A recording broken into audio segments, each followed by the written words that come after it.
everybody, Glenn here with Guitar Lessons with Glenn. Happy Thanksgiving 2020, that's tomorrow.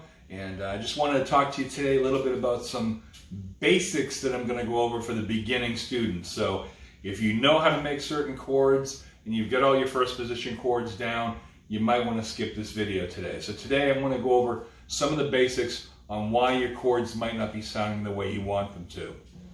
One of the first things that people often do when they first start to play guitar is that they're not using the tips of their fingers appropriately. So let's say you're going to play a C chord. It sounds like that, right?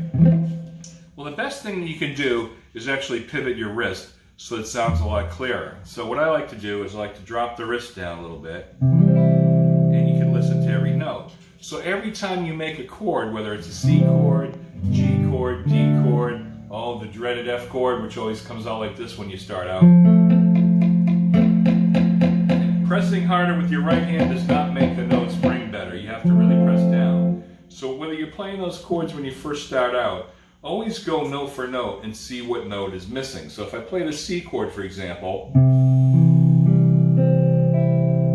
well, everything is nice and clear there. But if you have this,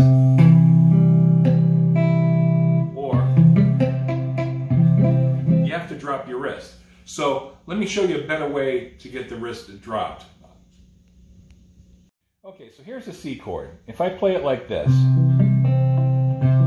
not all those notes are ringing. So the best thing you can do is just basically pivot your wrist down a little bit. You want a bit of a break in the wrist, and then use the tips of your fingers and then play from the 5th string down. That's with any chord. If you're playing a D chord,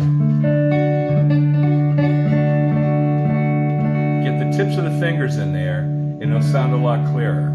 So that's how you do that. I hope that helped out this morning and some of the beginners. When you're making these chords, just make sure that you're really using the tips of your fingers and make sure you have your wrist positioned properly. Thumb on the back of the neck where you can really get that extra strength, especially when you start getting into bar chords and power chords. You're going to need that thumb to really give you that extra support. So I hope that helps out. This is Glenn with Guitar Lessons with Glenn. Have a great Thanksgiving, and I'll talk to you soon. God bless.